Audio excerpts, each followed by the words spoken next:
রাসূল হাদিসের মধ্যে বলছেন, হযরত আনাস ইবনে মালিক রাদিয়াল্লাহু তাআলা আনহু থেকে হাদিসটা বর্ণিত, আল্লাহ রাসূল বলেছেন, ক্বালা রাসূলুল্লাহি সাল্লাল্লাহু আলাইহি ওয়াসাল্লাম, আল্লাহ রাসূল বলেছেন, ইত্তাকু দাওয়াতাল মাজলুম।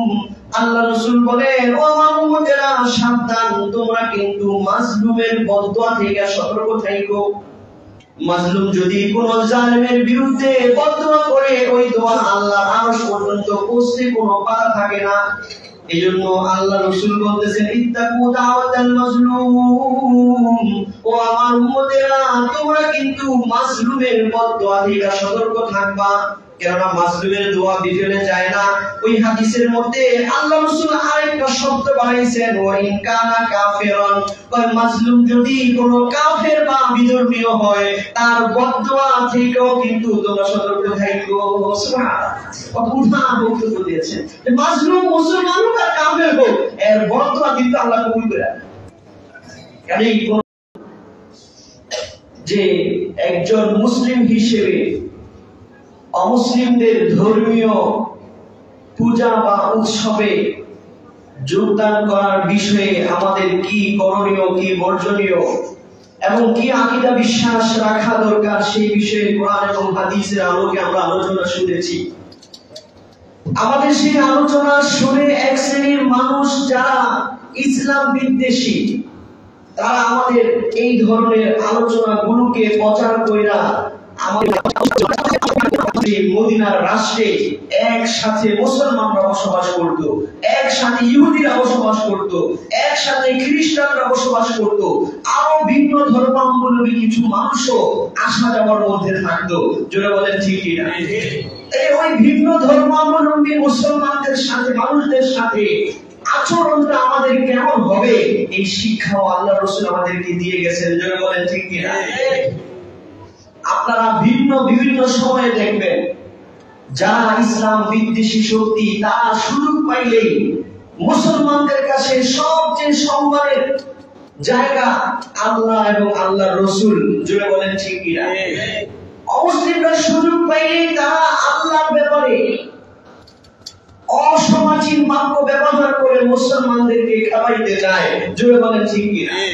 সুযোগ পাইলেই মুসলমানদের প্রাণের স্পন্দন মুহাম্মদুর রাসূলুল্লাহ সাইয়্যিদুল কাউনাইন, যিনি তার ব্যাপারে অসদাচরণ এবং অসম্মানজনক শব্দ বা কথা ব্যবহার করে বা কাজ করে মুসলমানদের দিকে কষ্ট দিতে চায়। জোরে বলেন ঠিক কি না?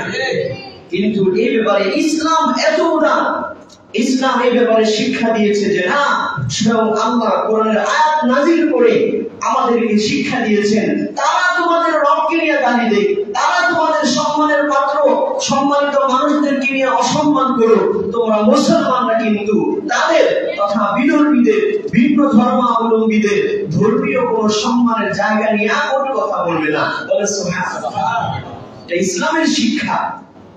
আল্লাহ পাক পবিত্র কোরআনের সূরা আল-আনআমের 108 নম্বর আয়াত নাযিল করে আল্লাহ পাক মুসলমানদেরকে বলতেছেন, ওয়ালা তাসুবুল্লাযীনা ইয়াদউনা মিন দুনিল্লাহ।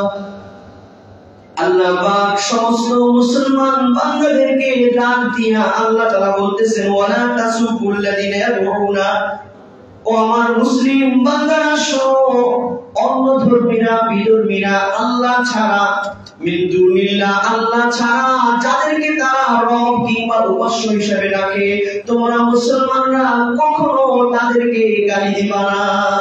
কার কথা বলে? আল্লাহর সাথে শরীক করতেছে। আল্লাহ নিজের মুসলমানদেরকে শিখাইতেছেন যে না, মুসলমানরা তারা আমি আল্লাহকে ছাড়া অন্য যাকেই ডাকুক তাদেরকে তোমরা গালি দিও না।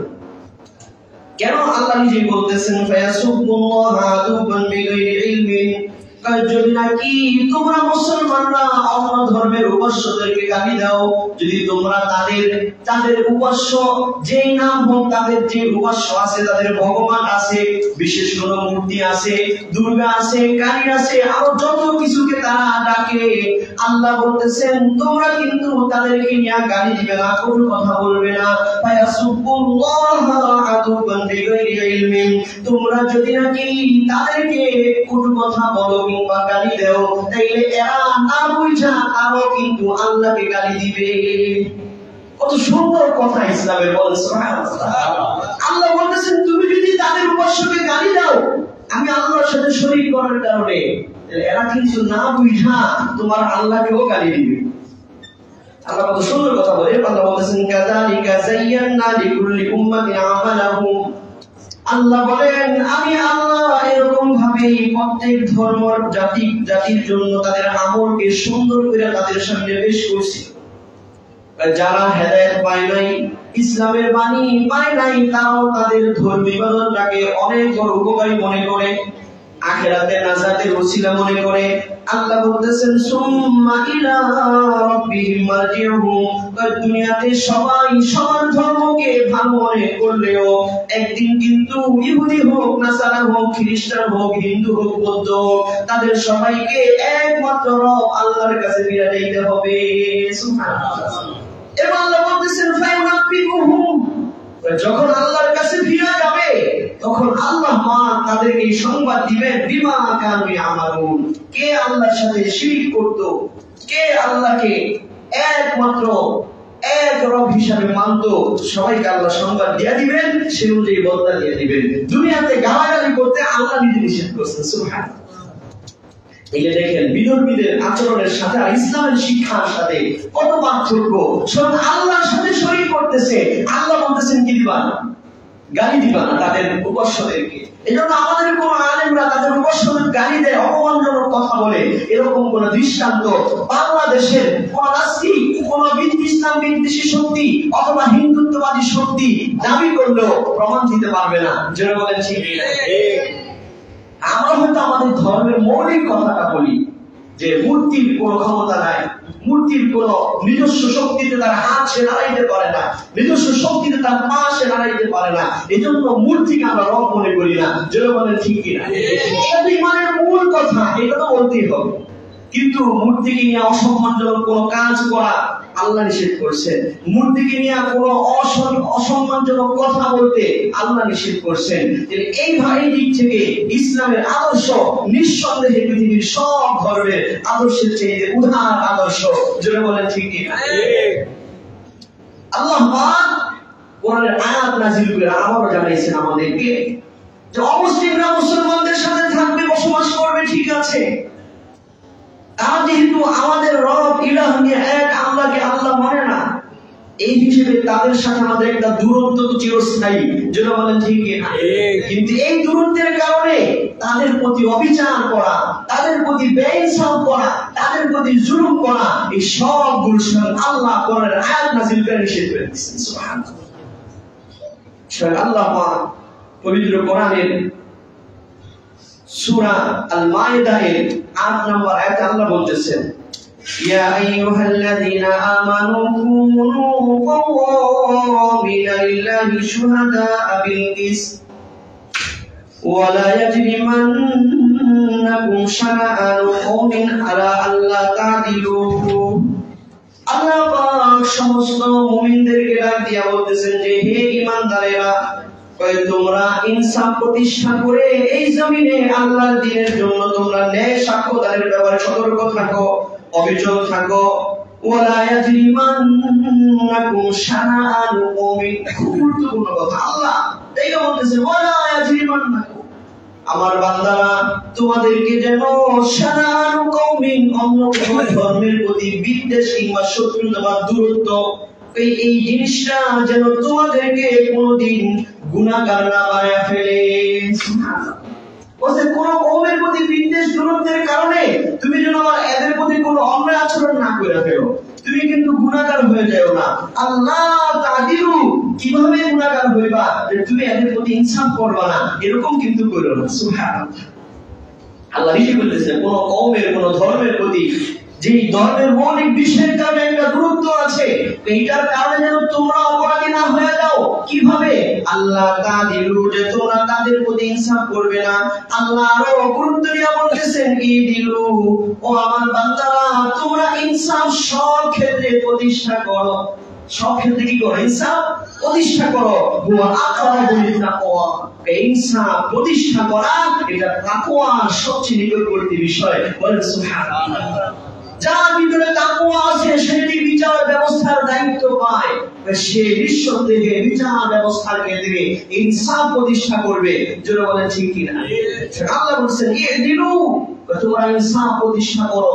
ইয়া আকরাবুল তাকওয়া, ইনসাফ প্রতিষ্ঠা করা তাকওয়ার সবচেয়ে নিকটবর্তী। বলেন সুবহানাল্লাহ। ওয়াত্তাকুল্লাহা ইন্নাল্লাহা খাবীরুম বিমা তা'মালুন। এরপরে আল্লাহ রাব্বুল দিয়া বলতেছেন যে সাবধান, তোমাদের সাথে যারা বিধর্মী কিংবা অন্য মুসলিমের কাছে দূরত্ব আছে, এই দূরত্বের কারণে তোমরা তাদের প্রতি কোনো অন্যায় বিচার করো না, ইনসাফ করো। আর শুনে রাখো, সব ক্ষেত্রে আল্লাহকে ভয় করবা। ইন্নাল্লাহা খাবীরুম বিমা তা'মালুন। তোমরা দুনিয়াতে যে যাই করো না কেন, সব কাজ সম্পর্কে আল্লাহ খবর রাখেন। সুবহানাল্লাহ। আল্লাহ খবর রাখে কি রাখে? অমুসলিমদের সাথে অন্যায় অবিচার করা যাবে না।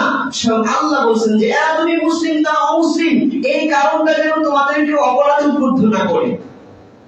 বলেন, এরকম উদাহরণ স্পষ্ট শিক্ষা ইসলামের মতো পৃথিবীর অন্য কোন ধর্মগ্রন্থে আপনি দেখাইতে পারবেন? আল্লাহ নিজে বলতেছেন যে এই কারণে তাদের মতো অবিচার করো না।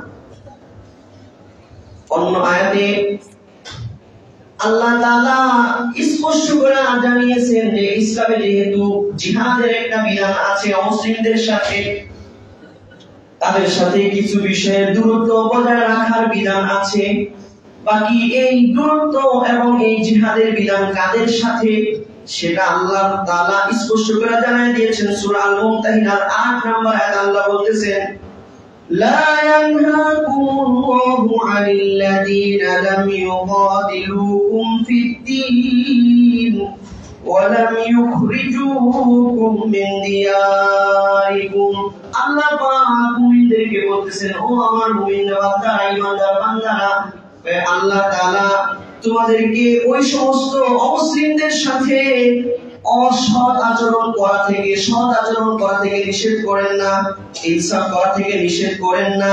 যে সমস্ত অমুসলিমরা তোমাদের লাম ইউখরিজুকুম মিন দিয়ারিকুম, যে সমস্ত অমুসলিমরা তোমাদেরকে শান্তিতে বসবাস করতে দেয়, ইসলামের কারণে তারা তোমাদের উপর অবিচার করে তোমাদেরকে তাদের এলাকা থেকে বের করে দেয় না, এরকম ভালো এবং ভালো আখলাকের অমুসলিম যারা আছে এদের সাথে সুসম্পর্ক রাখতে আল্লাহ নিষেধ করেন না।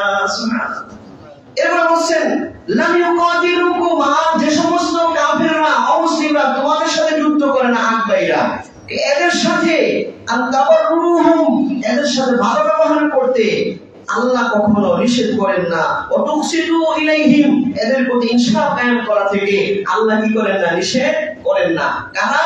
যারা মুসলমানদেরকে তাদের এলাকায় ঈমান ইসলামের সাথে স্বাধীনভাবে থাকতে দেয় এবং যারা আকবাইরা মুসলমানদের ক্ষতি করার জন্য মুসলমানদের পিছনে লাগে না, যুদ্ধ করে না।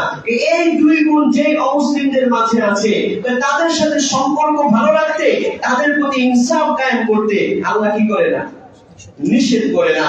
এর বিপরীত যদি আপনি বুঝেন তাহলে বুঝবেন, বোঝা গেল যে সমস্ত অমুসলিমরা মুসলমানদেরকে তাদের এলাকায় স্বাধীনভাবে থাকতে দেয় না, মুসলমানদের উপরে নানাভাবে সাম্প্রদায়িক দাঙ্গা হাঙ্গামার মাধ্যমে মুসলমানদেরকে বের করে দিতেছে, মুসলমানদের মসজিদে আগুন জ্বালাইতেছে, এদের সাথে সুব্যবহার করার কথা আল্লাহ বলেন নাই। জোরে বলেন ঠিক কি না? কারণ কামা তাদিনু তুদানু, তুমি যেরকম করবা ওরকমই ভোগ করতে হবে। সব জায়গায় আল্লাহর কাছে যেমন কর্ম তেমন ফল। কাজে অমুসলিমরা যদি মুসলমানদেরকে উত্তপ্ত করে ওই অমুসলিমদের সাথে ভালো ব্যবহারের কথা বলে নাই, তাদের সাথে চোখ গরম করতে হবে। জোরে বলেন ঠিক কি না? এটাই ইসলামের জিহাদের কি মূল স্পৃহা। আমরা অত্যন্ত দুঃখজনক ভাবে বর্তমানে দেখি ভারতে বহু সময়ে বহু ভাবে ভারতের হিন্দুত্ববাদীরা, সবাই না, কিছু সম্প্রদায় যারা হিন্দুত্ববাদী, কঠোর হিন্দুত্ববাদীরা, তারা বিভিন্ন সময়ে মুসলমানদের নামাজরত অবস্থায় ভারতীয় পুলিশ গিয়ে পিছনে লাঠি মারতেছে, এইরকম ভিডিও আমরা দেখেছি। জোরে বলেন ঠিক কিনা? আমরা সতর্ক করতে চাই ভারতীয় দূতাবাস, ভারতীয় জনগণ এবং ভারতীয় যত গোয়েন্দা সংস্থা আছে তাদেরকে, যে এইরকম যদি করতে থাকে তাহলে আশা করা যায় অতি সত্বরই যখন ভারতের মুসলমানদের উপরে ভারতের হিন্দুত্ববাদী কঠোর শক্তির জুলুম অত্যাচার বাড়বে, আল্লাহর রাসূল যে বলছেন জামাতুন তাগজুল হিন্দ, কিয়ামতের আগে একটা দল আসবে যারা হিন্দুস্তানের সাথে যুদ্ধ করবে। বলেন সুবহানাল্লাহ। সেই সময়টা তাড়াতাড়ি ঘরে নিয়ে আসেন না। আর ওই যুদ্ধে মুসলমানরা বিজয় লাভ করবে, যে যুদ্ধের নাম দেওয়া হয়েছে গজওয়াতুল হিন্দ। জোরে বলেন সুবহানাল্লাহ। সেই যুদ্ধে সারা পৃথিবী থেকে মুসলমানরা মুসলমানদের পক্ষে আওয়াজ তুলবে। কাজে জুলুম অত্যাচার বন্ধ করেন যদি আপনারা স্বাধীনভাবে থাকতে চান। এরকম করলে তাদের সাথে ভালো ব্যবহারের কথা আল্লাহ বলে নাই। আল্লাহ বলতেছেন যে যারা মুসলমানদেরকে তাদের অঞ্চল থেকে বের করে দেয় না, মানে তাদেরকে ধর্ম কর্ম স্বাধীনভাবে পালন করতে দেয়, তাদের সাথে ভালো ব্যবহার করতে আল্লাহ কি করেন না, নিষেধ করেন না। যারা মুসলমানদের সাথে জিহাদ করতে যুদ্ধ করে না, অর্থাৎ মুসলমানদের ক্ষতির মধ্যে থাকে না, যারা আকবাইরা মুসলমানদের বিরুদ্ধে কাজ করে, মুসলমানদের মসজিদের বিরুদ্ধে কাজ করে, মুসলমানদের ধর্মীয় আচার অনুষ্ঠানের বিরুদ্ধে কাজ করে, যারা বিরুদ্ধে কাজ করবে তাদের সাথে সদাচরণের কথা আল্লাহ বলেন। আল্লাহ বলতেছেন যার মধ্যে এই দুই দোষ নাই, অর্থাৎ মুসলমানদেরকে বের করে দেয় না, মুসলমানদের স্বাধীনতা দেয়, আর যারা মুসলমানদের সাথে শত্রুতা করে না, যুদ্ধ করে না, এদের সাথে ভালো সম্পর্ক স্থাপন করতে আল্লাহ নিষেধ করেন না, ইনসাফ করতে নিষেধ করেন না। আয়াতের শেষে আল্লাহ বলতেছেন ইন্নাল্লাহা ইউহিব্বুল মুকসিতিন। আল্লাহ আমার জানায় দিতেছেন মুসলিম হোক অমুসলিম হোক সবার মাঝে তোমরা ইনসাফ প্রতিষ্ঠা করো।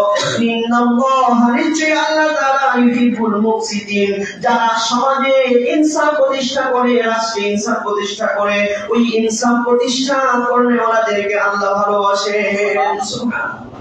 তাহলে আমরা সবাই ইনসাফের পক্ষে রাজি আছি ইনশাআল্লাহ।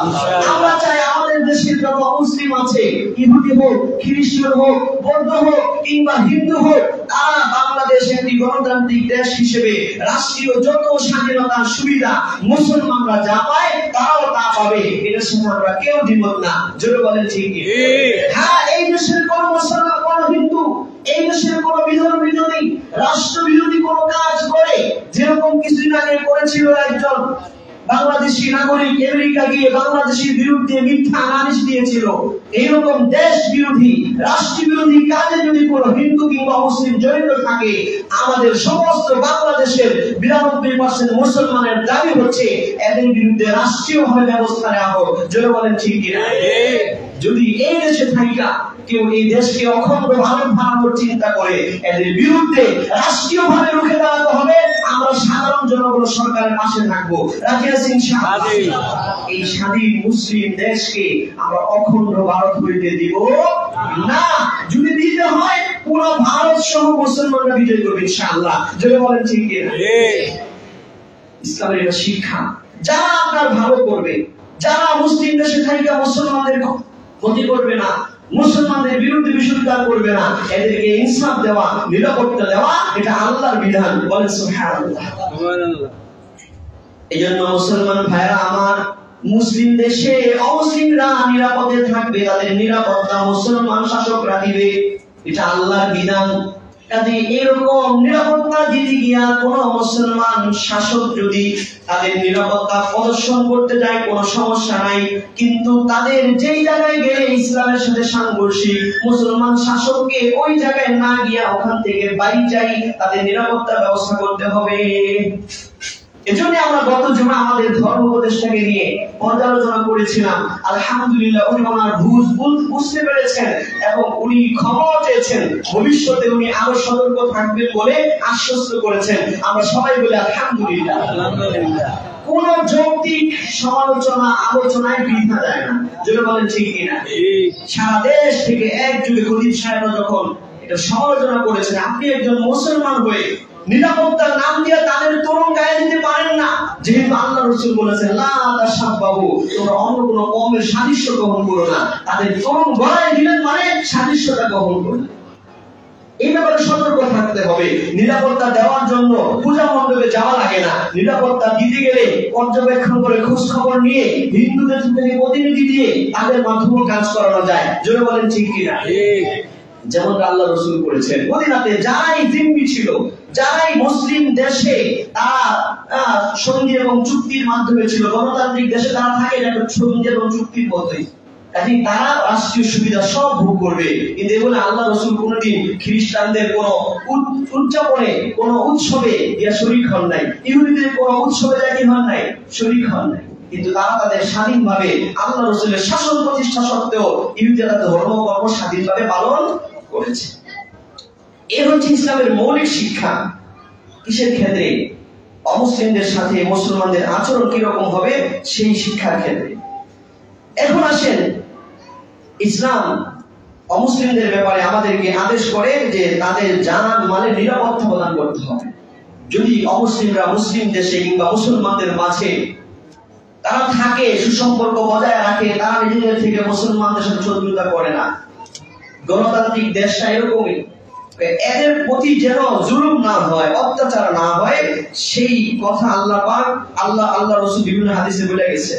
যেমন হযরত আব্দুল ইবনে আমর রাদিয়াল্লাহু তাআলা আনহু থেকে হাদিস বর্ণিত, তিনি আল্লাহ রাসূল থেকে বলেন, আল্লাহ রাসূল বলেছেন, মান কাতালা মুআহিদান, যে নাকি কোন অমুসলিমকে যে মুসলিম দেশের সন্ধি এবং চুক্তির মাধ্যমে বসবাস করে, যে সে এই মুসলিম দেশের বিরুদ্ধে কোনো কাজ করবে না, মুসলমানদের বিরুদ্ধে কোনো কাজ করবে না।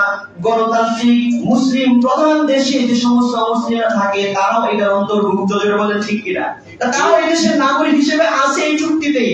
দেশ বিরোধী কাজ তারা করবে না, মুসলমানদের বিরুদ্ধে তারা কাজ করবে না, এই জন্যই তারা এই দেশের নাগরিক হিসেবে আছে, যেটা বলেন ঠিক কিনা। এদের ব্যাপারে আল্লাহ রাসূল বলেছেন, মান কাতালা মুআহিদান লাম ইয়ারিহ রাইহাতাল জান্নাহ, যে নাকি কোন মুসলিম দেশে নিরাপত্তা চুক্তির শর্তে থাকা বসবাসকারী কোন অমুসলিমকে হত্যা করলো, ওই মুসলমান জান্নাতের গ্রাম পাবে না। বলে নাউজুবিল্লাহ। অমুসলিমকে যদি অন্যায়ভাবে হত্যা করে কোন মুসলমান, আল্লাহ রাসূল বলতেছেন ওই মুসলমান কি পাবে না, জান্নাতের গ্রাম পর্যন্ত পাবে না। ওই নারিহা তুরাতু মিন মাসিরাতি 40 আমা, আল্লাহ রাসূল বলতেছেন, অথচ জান্নাতের গ্রাম 40 বছরের দূরত্ব থেকেও কি করা যায়, পাওয়া যায়। 40 বছরের দূরত্ব যতটুকু হবে একজন মানুষ স্বাভাবিক চলা শুরু করে, এত দূর থেকে জান্নাতের গ্রাম পাওয়া যায়। কোন মুসলমান অন্যায়ভাবে যদি কোন মুসলিমকে হত্যা করে, এই আল্লাহ রাসূল বলেন যে ওই মুসলমান জান্নাতের গ্রামও পাবে না। চিন্তা করেন, অমুসলিমদের জানমাল নিরাপত্তার জন্য ইসলাম কতটুকু সতর্ক, কতটুকু উদার নীতি ধারণ করে। সুবহানাল্লাহ। অন্য এক হাদিসে আল্লাহ রাসূল এই কথা বলেছেন, মান কাতালা মুআহিদান ফি গায়রি কুহনিহি হারামাল্লাহু আলাইহিল জান্নাহ। আল্লাহ রাসূল বলেন, যে নাকি কোন অমুসলিম যে নাকি মুসলিম দেশে নিরাপত্তার চুক্তিতে বসবাস করে, আল্লাহ রাসূল বলেছেন এইরকম মুআহিদকে, চুক্তিধারী অমুসলিমকে যে নাকি হত্যা করবে, বিগাইরি কুনহিহি, তার পক্ষ থেকে কোনো অপরাধ ছাড়া, আল্লাহ রাসূল বলেন হারামাল্লাহু আলাইহিল জান্নাহ, ওই মুসলমানের উপরে আল্লাহ জান্নাত হারাম করে দিয়েছেন। তাই ইসলামের শিক্ষা হলো অমুসলিমরা এই দেশে নিরাপত্তার সাথে থাকবে, এরা যদি মুসলমানদের কোনো ক্ষতি না করে, এদের জান মালের ক্ষতি করা পশ্চিম কালো কিনা বৈধ না। বরঞ্চ কোন মুসলমান যদি অমুসলিমের, শুধুমাত্র সে অমুসলিম, অন্য কোন অপরাধ তার নাই, অন্য কোন রাষ্ট্রবিরোধী অপরাধে সে জড়ায় নাই, মুসলমান ইসলামের বিদ্বেষী কোন অপরাধে সে জড়ায় নাই, মুসলমানের নবীকে সে গালি দেয় নাই, এইরকম একজন সাধারণ নিরীহ বিধর্মীকে যদি কোন মুসলমান শুধুমাত্র বিধর্মী হত্যা করে, তার ঠিকানা জাহান্নাম, তার জন্য জান্নাত হারাম। তো চিন্তা করেন, ইসলামের মধ্যে এত উদার নীতি আর কোন ধর্মে স্পষ্টভাবে আছে বলে। আল্লাহ রাসূল সাল্লাল্লাহু আলাইহি ওয়াসাল্লাম আরো বলতেছেন, হাদিসের মধ্যে ঘটনা এসেছে যে আল্লাহ রাসূলের জামানায়, সাহাবীদের জামানায় অমুসলিমদের প্রতি ইনসাফ কিভাবে প্রতিষ্ঠা করা হতো। হযরত আলী রাদিয়াল্লাহু তাআলা আনহু থেকে একটি ঘটনা বর্ণিত আছে যে হযরত আলীর জামানায় একজন ব্যক্তিকে ধরে নিয়ে আসা হয়েছে। এমন একজন মুসলমানকে হযরত আলীর শাসনামলে বিচারের জন্য কাঠগড়ায় দাঁড় করানো হয়েছে, যে নাকি একজন অমুসলিমকে হত্যা করছে। কথা রাজুলান মিন আহলিল জিম্মা, মানে যে মুসলিম দেশে শান্তি চুক্তিতে বসবাস করে এরকম একজনকে হত্যা করছে একজন মুসলমান, তাকে হযরত আলীর দরবারে নিয়ে আসা হয়েছে। ফাকামাত আলাইহিল বাইনাতু ফাআমারা বিকাতলিহি, যখন সাক্ষী প্রমাণের আলোকে প্রমাণ হয়েছে যে হ্যাঁ এই মুসলমান অন্যায়ভাবে মুসলিম দেশে নিরাপত্তার চুক্তিতে থাকা অমুসলিমকে হত্যা করছে, তাকে হত্যার কারণে হযরত আলী ওই মুসলমানকে হত্যার আদেশ দিয়েছেন। বলেন সুবহানাল্লাহ। এর মাধ্যমে কি প্রতিষ্ঠা করলেন? ইনসাফ প্রতিষ্ঠা করলেন। হযরত আলী এই শাসকের এই বিচারের হুকুমের মাধ্যমে সমস্ত মুসলমানদেরকে শিক্ষা দিলেন যে অমুসলিমরা মুসলিম দেশে থাকে তাদের ব্যাপারে বিচারের দিক থেকেও ইনসাফ প্রতিষ্ঠা করতে হবে, এদের বিরুদ্ধে কোনো অন্যায় সিদ্ধান্ত নেওয়া যাবে না বৈষম্যের মাধ্যমে। গণতান্ত্রিক দেশে মুসলিম অমুসলিম সবাই সমান অধিকার নিয়ে থাকবে, এটা ইসলামও বলে। জোরে বলেন ঠিক কিনা? ঠিক।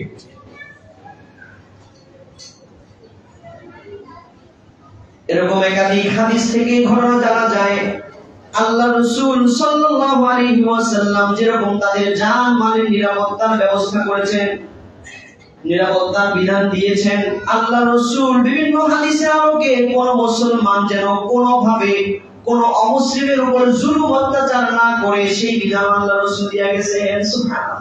আপনি তার জানের ক্ষতি করলেন, এর উপরে জুলুম করলেন, হইতে পারে কি পারে না?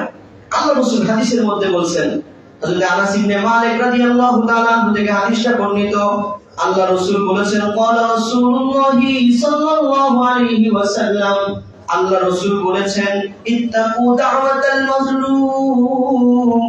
আল্লাহ রাসূল বলেন, ও আমার উম্মতেরা সাবধান, তোমরা কিন্তু মাজলুমের বদদোয়া থেকে সতর্ক থাকো। মাজলুম যদি কোন জালেমের বিরুদ্ধে বদদোয়া করে ওই দোয়া আল্লাহর আরশ পর্যন্ত পৌঁছতে কোনো বাধা থাকে না।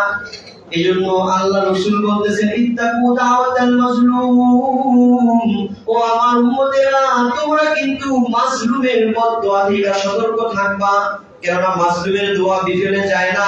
ওই হাদিসের মধ্যে আল্লাহ রাসূল আরেকটা শব্দ বানাইছেন, ওয়া ইন কানা কাফিরান, ওই মাজলুম যদি কোনো কাফের বা বিধর্মীয় হয় তার বদদোয়া থেকেও কিন্তু তোমরা সতর্ক থাকো। সুবহানাল্লাহ। কত উদাহরণ বক্তব্য দিয়েছেন যে মাজলুম মুসলমান হোক আর কাফের হোক, এর বদদোয়া কিন্তু আল্লাহ কবুল করে। কারণ কোন মুসলমানকেও জুলুম করা থেকে বাঁচা থাকো, অমুসলিমের উপরে জুলুম করা থেকে বাঁচা থাকো। আল্লাহ রাসূল বলেছেন, ফাইন্নাহু লাইসা দুনাহা হিজাব, মাজলুম মুসলমান হোক আর মুসলমান হোক তার দোয়ার মাঝে এবং আল্লাহর মাঝে কোনো পর্দা থাকে না। বলেন সুবহানাল্লাহ। মানে সরাসরি মাজলুমের দোয়া আল্লাহর কাছে পৌঁছা যায়। এই হাদিসের মাধ্যমে আল্লাহ রাসূল উম্মতকে শিক্ষা দিলেন যে তোমার আশেপাশে যে মুসলমান থাকে কিংবা অমুসলিম কার উপরে কি করা যাবে না, জুলুম করা যাবে না, অত্যাচার করা যাবে না। অন্য একটি হাদিস থেকে জানা যায় আল্লাহ রাসূল সাল্লাল্লাহু আলাইহি ওয়াসাল্লাম বিভিন্ন হাদিসের আলোকে শিক্ষা দিয়েছেন, অমুসলিমরা যদি নাকি কোন মুসলিম দেশে বসবাস করে, মুসলমানদের আশেপাশে বসবাস করে, যদি কোন মুসলমানের আত্মীয় অমুসলিম হয় তার সাথে সুসম্পর্ক রাখতে হবে, আত্মীয়তার সম্পর্ক বজায় রাখতে হবে। আর যদি আত্মীয় না হয়, যদি কোন অমুসলিম কোন মুসলমানের পাশে এমনি থাকে তার প্রতিবেশী, তাহলে ইসলামে প্রতিবেশীর যত হক দিয়েছে ওই হকগুলো আদায় করার আদেশ ইসলাম দিয়েছে। সুবহানাল্লাহ। অমুসলিম যদি আপনার আত্মীয় হয়, হইতে পারে কি পারে না? আপনি মুসলমান হয়ে গেছেন, আপনার মা এখন অমুসলিম, বাবা এখন অমুসলিম, ভাই এখন অমুসলিম, তাদের সাথে ইনসাফ প্রতিষ্ঠার কথা আল্লাহ বলেছেন কোরআনে। কোরআনের একটি আয়াতে আল্লাহ তাআলা বলতেছেন সূরা আনকাবুতে, অবসাইনাল ইনসানা বিওয়ালিদাইহি ইহসানা বিওয়ালিদাইহি হুসনা ওয়া ইন জাহাদাকা লিতুশরিকা বিহি মা লাইসা লাকা বিহি ইলম ফালা তুতি'হুমা। আল্লাহ বলেন, আমি মানুষকে আদেশ করেছি তারা যেন তার মা বাবার সাথে সে যেই ধর্মেরই হোক তার সাথে যেন ইহসানা হুসনা, তার সাথে যেন সে ভালো আচরণ করে। সুবহানাল্লাহ। হ্যাঁ, এই কথা বলে দিয়েছেন, ওয়াইন জাহাদাকা লিতুশরিকা বি, তবে হ্যাঁ তোমার আত্মীয় মা বাবা বিধর্মী বা অন্য কেউ যদি তোমাকে আমি আল্লাহর সাথে শিরিক করার জন্য কি করে চাপ দেয়, আমি আল্লাহর সাথে যেন তুমি শিরিক করো এজন্য তোমার পিছনে সে চাপ প্রয়োগ করে তোমাকে কষ্ট দেয়, ফালা তুতি'হুমা, তাইলে কিন্তু এদের অনুসরণ করা যাবে না। যান চলে যাবে, চলে যান, তবুও আল্লাহর সাথে শিরিক করা যাবে না। সুবহানাল্লাহ। কিন্তু এদের আত্মীয় তার সাথে কি রাখতে হবে, ভালো সম্পর্ক রাখতে হবে, সে বিপদে পড়লে তার খোঁজ খবর নিতে হবে। মা বাবা হইলে তো মা বাবার যত সম্মান আছে সব সম্মান অমুসলিম হিন্দু মা বাবাকেও দেওয়ার আদেশ দিয়েছেন কে? তার মানে বোঝা গেল ইসলাম অমুসলিমদের সাথে, যারা মুসলমানদের শত্রুতা করে না, এদের সাথে সৎ আচরণ ব্যাপারে বড় উদান, এদের ব্যাপারে সৎ আচরণের কথা আসলে আল্লাহ কোরআনের মাধ্যমে জানিয়েছেন, আল্লাহ রাসূল হাদিসের মাধ্যমে আমাদেরকে জানিয়েছেন। অন্য এক হাদিসের মধ্যে আল্লাহ রাসূল বলেছেন, হযরত আবু হুরায়রা থেকে হাদিসটি বর্ণিত, আল্লাহ রাসূল বলেছেন, মান কানা ইউমিনু বিল্লাহি ওয়াল ইয়াউমিল আখির ফালা ইউযি জারাহু। বুখারী মুসলিমের হাদিস। আল্লাহ রাসূল বলতেছেন, যারা কি ঈমানদার, আল্লাহর প্রতি বিশ্বাস রাখে, ওয়াল ইয়াউমিল আখির পরকালের বিচার দিবসের উপরে যারা কি বিশ্বাস রাখে, আল্লাহ রাসূল বলতেছেন এরকম মুমিন যে হবে সে যেন ফালা ইউযি জারাহু, সে যেন তার কোন প্রতিবেশীকে কোনোভাবে কষ্ট না দেয়। সুবহানাল্লাহ। এখানে বলেন নাই জারাহু মুসলিমান, তার মুসলিম প্রতিবেশীকে যেন কষ্ট না দেয়, এই কথা আল্লাহ রাসূল কি বলেন নাই, বলেন না। আল্লাহ রাসূল ব্যাপক রাখছেন যে তার প্রতিবেশীকে যেন সে কষ্ট না দেয়। সেই প্রতিবেশী যদি মুসলমান হয় তাকেও কষ্ট দেওয়া যাবে না, সেই প্রতিবেশী যদি হিন্দু হয় তাকেও কষ্ট দেওয়া যাবে না, সেই প্রতিবেশী যদি ইহুদি, নাসারা, খ্রিস্টান, বৌদ্ধ যেই হোক তাকে কি দেওয়া যাবে না, কষ্ট দেওয়া যাবে না। ঈমানদার তাকে কষ্ট দিতে পারে না, যে কষ্ট দিবে বোঝা গেল তার ঈমান পরিপূর্ণ না। যেটা বলেন ঠিক কিনা? এই ক্ষেত্রে ইসলাম কত উদার। আপনার পাশে কোন মুসলিম থাকে তার সাথে উত্তম আচরণ করেন, উত্তম আখলাক দেখান, আপনার আখলাক দেখা যেন সে মুসলমান হয়ে যায়। সুবহানাল্লাহ। এজন্য আল্লাহ রাসূল বলেন, বুইসতু লিউতাম্মিমা মাকারিমাল আখলাক। আল্লাহ রাসূল তো আসছেন, তখন আল্লাহ রাসূল নবী হওয়ার পরে উনি ছাড়া বাকি সব কি অমুসলিম, কিন্তু আল্লাহ রাসূল বলতেছেন আমাকে পাঠানো হয়েছে উত্তম আখলাক দিয়া। বলেন সুবহানাল্লাহ। এই আল্লাহ রাসূলের সর্বপ্রথম উত্তম আখলাক পেয়েছে কারা? কুরাইশের কাফেররা, মক্কার কাফেররা, মদিনার কাফেররা। জোরে বলেন ঠিক কিনা? আল্লাহ রাসূল উত্তম আখলাক দেখে মুসলমান হয়ে গেছে। ঠিক আমরা যারা বাংলাদেশে যারা মুসলমানরা আছি, আমাদের কারো প্রতিবেশী যা হিন্দু হোক, বৌদ্ধ হোক, খ্রিস্টান হোক, তাদের সাথে এমন ভালো আচরণ করব যে আপনার আমার আখলাক দেখে তারা মুসলমান হয়ে যায়। বলেন সুবহানাল্লাহ। রাজি আছি ইনশাআল্লাহ। আমরা উত্তম আখলাকের মাধ্যমে মুসলমান বানাবো। হ্যাঁ, মুসলমানদের দ্বীনের দাওয়াতের পথে যদি কোন অমুসলিম বাধা হয়ে যায়, ওই জায়গায় আবার ইসলাম তরবারি দেখানোর কথা বলছে। সুবহানাল্লাহ। এজন্য ঐতিহাসিক একজন সম্মত আল্লামা রামালি তিনি এই কথা বলছেন যে ইসলাম পৃথিবীর দেশে দেশে ঢুকছে তরবারির মাধ্যমে। মানে রাষ্ট্রে ইসলামের দাওয়াতের অধিকারটা নিচে কিসের মাধ্যমে?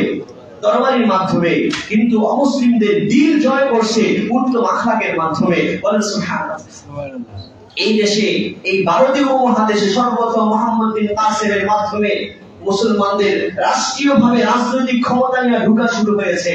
রাজা দাহির যখন কিছু মুসলিম নাবিকদের, ব্যবসায়ীদের স্ত্রীদেরকে আটকে রেখেছিল, ওই হিন্দু রাজা দাহিরের বিরুদ্ধে হাজ্জাজ বিন ইউসুফ মুহাম্মদ বিন কাসিমকে পাঠিয়েছিলেন। সে আয়েশা তরবারির মাধ্যমে এই এলাকা জয় করছে। কিন্তু মুহাম্মদ বিন কাসিমের আখলাক দেখা কাউকে জোর করে মুসলিম বানান নাই, কোন হিন্দুদের মন্দির বানিয়ে নাই, বরঞ্চ তার আখলাক দেখা অনেক হিন্দুরা তাকে পূজা পর্যন্ত শুরু করছে। বলে নাউযুবিল্লাহ। হিন্দুরা দেখবেন আপনি একটু ভালো করছেন, আপনার লোকে আপনি ভগবান হয়ে আমার কাছে আইছেন, এরকম কথা বলে ফেলেন। ভালো কিছু পাইলেই এরা ভগবান বানায় না। তো মুহাম্মদ বিন কাসিম মুসলিম শাসকের ইনসাফের শাসন দেখা অমুসলিমরা দলে দলে মুসলমান হয়ে গেছে। বলেন সুবহানাল্লাহ। এজন্য দুনিয়াতে মুসলমানরা অমুসলিমদের মনগুলোকে জয় করছে কিসের মাধ্যমে? সাচ্চা আখলাক আছে, উত্তম আখলাকের মাধ্যমে। আপনি উত্তম আখলাক দেখান না, মুসলমান হয়ে যাবেন ইনশাআল্লাহ। আর একটা আশ্চর্যজনক ঘটনা, অমুসলিমদের সাথে ইসলাম এত সদাচরণের ব্যবস্থা করেছে, আদর্শ রেখেছেন। ইসলামের চতুর্থ খলিফা হযরত আলী রাদিয়াল্লাহু তাআলা আনহু, উনি যখন একজন রাষ্ট্রের শাসক, রাষ্ট্রের কি বলেন শাসক হযরত আলী, এই শাসকের সাথে যদি কোনো অমুসলিমের কোনো দ্বন্দ্ব হয়ে যায়, তার ক্ষেত্রে ন্যায় বিচারের যে আদর্শ ইসলাম প্রতিষ্ঠা করছে, এর নজির পৃথিবীতে বিরল। সুবহানাল্লাহ। হযরত আলী রাদিয়াল্লাহু জামানায় ঘটনা, এটা বলে শেষ করে দিব। হযরত আলীর জামানায় একবার হযরত আলী তার একটা বল্লম, একটা যুদ্ধের অস্ত্র হারায় ফেলছেন, পাইতেছেন না। হঠাৎ করে দেখতেছেন একটি বাজারে একজন ইহুদি ওই ওনার সেই অস্ত্রটা বিক্রি করতেছে। আমি আগে এবার বলতেছিলাম কিন্তু সময় কম। অস্ত্রটা বিক্রি করতেছে, হযরত আলী যায় ধরছেন, এই রাখো, এটা তো আমার অস্ত্র, আমার বললাম, এটা তুমি বিক্রি করো কিভাবে? অমুক সফরে আমার বাহন থেকে এটা পড়ে গেছিল, এটাকে তুমি বিক্রি করতে পারবে না। তো ওই ইহুদি বলতেছে যে না, এটা আমার, এটা আমি কোথাও থেকে পাই না, এটা আমার, আপনি এটা নিতে চাইলে এখন কাজীর দরবারে যেতে হবে। তখন মুসলিম রাষ্ট্রেরই কাজী ছিল কাজী শুরাই। হযরত আলী রাদিয়াল্লাহু তাআলা আনহু মুসলমানদের শাসক হইয়া তার অধীনস্থ একজন বিচারক কাজী শুরাইয়ের দরবারে চলে গেছেন। কাজী শুরাইয়ের দরবারে যায় হযরত আলী যখন বলছেন যে আমি হলাম বাদী, আর ইহুদি হলো বিবাদী, আমার দাবি হলো এই অস্ত্রটা আমার বাহন থেকে পড়ে গেছিল, আর এই ইহুদি এটা আইনা বিক্রি করে দিতেছে, সেটার মালিক না, বিক্রি করার অধিকার সে রাখে না।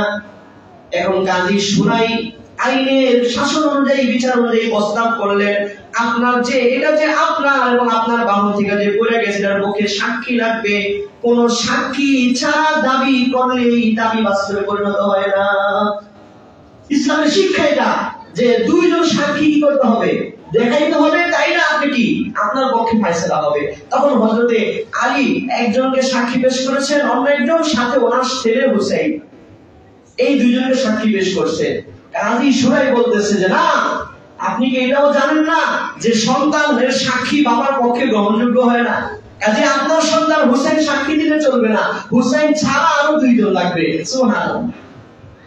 তখন হযরতে আলী বললেন, এটা কেমন কথা হয়ে গেল? আমার সন্তান হুসাইন তো সে আল্লাহ রাসূলের হাদিস অনুযায়ী জান্নাতি। আল্লাহ রাসূল হাদিসে বলেছেন, সাইয়্যিদা শাবাবি আহলিল জান্নাত ওয়াল হাসান ওয়াল হুসাইন। আল্লাহ রাসূল বলে গেছেন জান্নাতের যুবকদের সর্দার হলো হাসান হুসাইন। কাজী শুরাই তুমি কি কথা বলতেছো? আমার এই সন্তান সে মিথ্যা বলতে পারে কিনা? আমার এই সন্তানের সাক্ষী আমার পক্ষে তুমি গ্রহণ করো। হযরত আলী যখন চাপ দিলেন, কাজী শুরাই আরো মজবুত হয়ে গেলেন যে না, আমিরুল মুমিনিন, আমি ইনসাফের শাসক, আমি ইনসাফের সাথে বিচার করব, কাজে আপনার সন্তান ছাড়া দুইজন সাক্ষী আমাকে দেখাইতে হবে। কাজী শুরাই যখন টাইট হয়ে গেলেন, হযরত আলী সাথে সাথে মেনে নিলেন। আজকে কোন মুসলিম দেশে এটা সম্ভব যে মুসলিমের যে নিজের সরকার তার বিরুদ্ধে কাজী সাহেব এরকম কথা বলতে পারবে?